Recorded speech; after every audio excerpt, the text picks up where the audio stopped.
Assalamualaikum warahmatullahi wabarakatuh. Pak Wamen BUMN, Wamentan, ada Dirut Agrinas Pangan, Pak Jo, ada Dirut Agrinas Palma, Dirut Bulog, ada Dirut Pupuk Lengkap tadi kita rapat.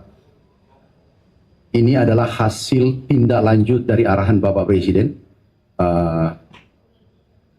pada saat kita rapat minggu lalu sebelum beliau bertolak ke Jepang dan Korea Selatan. Beliau sampaikan kita melakukan akselerasi hilirisasi.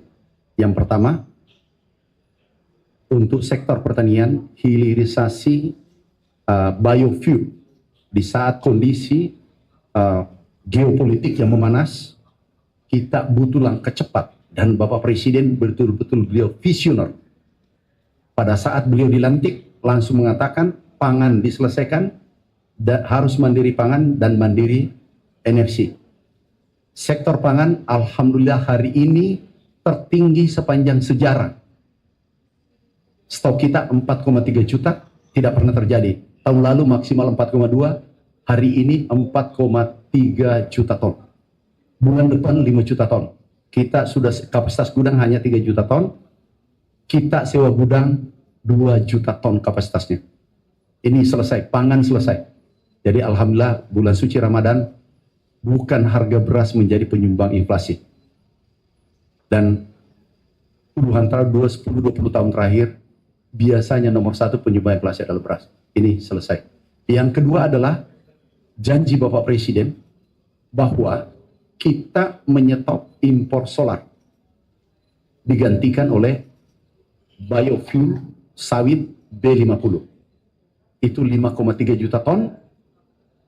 Itu tahun ini kita tidak impor. Dan itu selesai. Sudah 2 selesai. Yang ketiga, mimpi kita E20.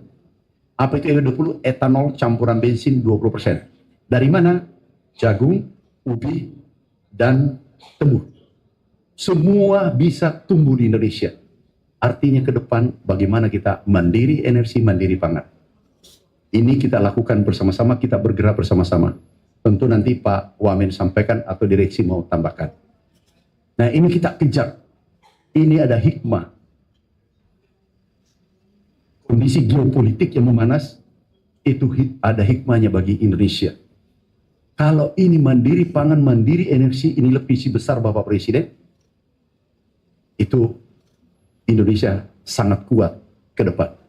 Ditambah hilirisasi mineral lainnya seperti nikel, bauksit, dan lain-lain.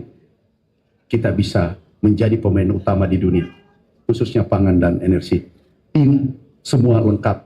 Juga hilirisasi ayam, jangan hanya monopoli 2-3 orang, tetapi pakan untuk ayam yang nilainya kurang lebih 500 triliun sampai 600 triliun, ini rakyat kita jaga, pakannya, vaksinnya, DOC-nya itu ditangani oleh negara, BUMN.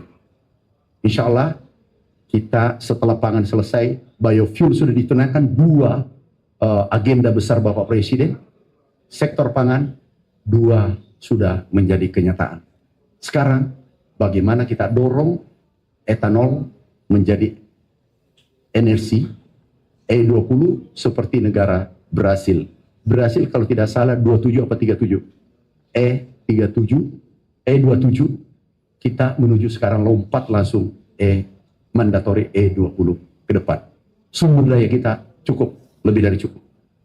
Makasih, itu saya bisa sampaikan. Sebelum bertanya, silakan Pak Wamen. Terima kasih Pak Mentan. Jadi teman-teman semua, tentu dengan tadi sudah disampaikan oleh Pak Mentan ya, dan juga arahan dari Presiden bahwa tentu kita dengan situasi yang ada, ya geopolitik yang ada ini kita sikapi ya secara cepat, secara tepat, dan juga tentunya untuk itu ya terkait di bidang pertanian dan pangan tentunya di bawah koordinasi dari Pak Mentan dan juga timnya. Kami di BUMN tentunya kami menjadi roda penggerak utama ya pertumbuhan dan juga transformasi yang ada dari pemerintah, sehingga mau nggak mau ini hadir di antara kita semua ini dirut-dirut yang terkait dengan sektor pangan yang kita tadi sudah berkoordinasi rapat dengan Pak Mentan terkait beberapa arahan tindak lanjut dari Presiden, yang utamanya adalah apa? Bahwa kita BUMN ini harus memiliki hubungan yang lebih dekat dengan Kementerian Pertanian sebagai pembina sektor. Ya, kita akan mengunlock beberapa potensi-potensi yang kita bisa lakukan ya di beberapa BUMN ini untuk memastikan apa kita bisa menjadi lebih mandiri, lebih independen ya, sehingga kita nantinya ya menjadikan momentum permasalahan global yang sekarang ini untuk menjadi wake up call bagi Indonesia. Dan BUMN ya, ada Danantara di sini ya, kita akan menjadi ya bagian penting ya untuk memastikan Indonesia bisa survive dan juga menjadi pertumbuhan Indonesia ke depan. Terima kasih. Pak Omen. Nah, silakan Pak Omen. Enggak Pak. Bagus kan Pak. Terima kasih yang saya hormati Pak Menteri, Pak Wakil Kepala Badan dan para dirut dan Bapak Ibu semua awak media. Intinya kan pertanian ini kan adalah sektor yang relatif tidak membutuhkan keahlian khusus gitu, dan bisa dikerjakan oleh siapapun. Apakah latar belakang apapun orang bisa bertahan. Dan pertanian ini sekarang sudah berkembang dikarenakan krisis, pangan sudah kita amankan, beras kita swasembada, jagung untuk pakan sudah swasembada, dan swasembada untuk yang lain-lain terus kita kejar, ayam dan telur sudah swasembada, bahkan sudah surplus. Dan ini ada tugas khusus tambahan dan memang sudah direncanakan dari sejak awal sebelum adanya perang, adalah Presiden menginginkan kita mengurangi beban impor energi kita. Di mana sudah kita buktikan dengan B40, kita sudah tidak lagi impor solar. Jadi 40%-nya dari biofuel, 60%-nya solarnya diproduksi di dalam negeri. Jadi kita tidak lagi impor solar dalam bentuk bahan jadi. Jadi kita sudah memproduksi solar 60%-nya dari dalam negeri dan 40%-nya dari biosolar dari sawit gitu. Nah, ini tentu saja adalah komparatif dan competitive advantage dari Indonesia. Kita punya wilayah yang luas, tanahnya subur, penduduknya banyak, rajin, pekerja keras, dan insya Allah yang dinamakan kemandirian swasembada energi ini bukan lagi slogan yang selalu kita dengungkan tapi tidak pernah kita wujudkan. Di bawah kepemimpinan Bapak Presiden Prabowo Subianto ini, swasembada kemandirian pangan sudah kita raih, dan insya Allah kita akan bergeser.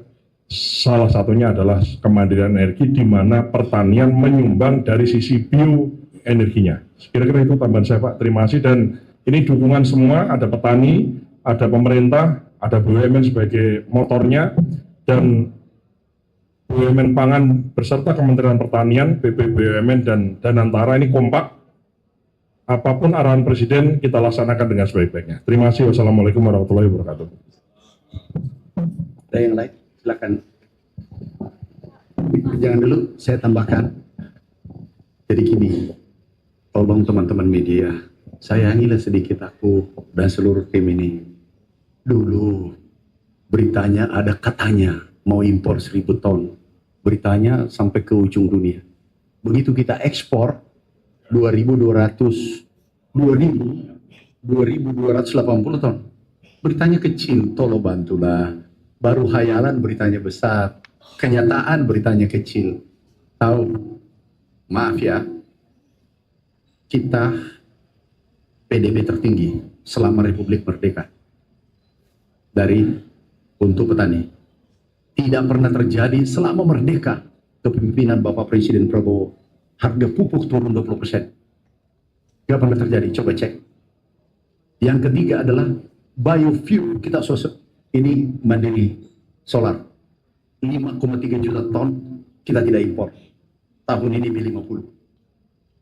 Kemudian yang keempat, kesejahteraan petani juga tertinggi, PDB pertama dalam sejarah, kalau tidak salah 35 tahun atau 33 tahun, itu 5,7% dari pertanian penyumbangnya. Ini karena kebijakan Bapak Presiden, bukan saya. Kita semua di sini pembantunya.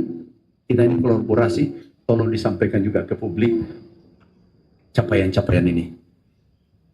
Tolong disampaikan ke publik, biar ini menenangkan di saat geopolitik memanas.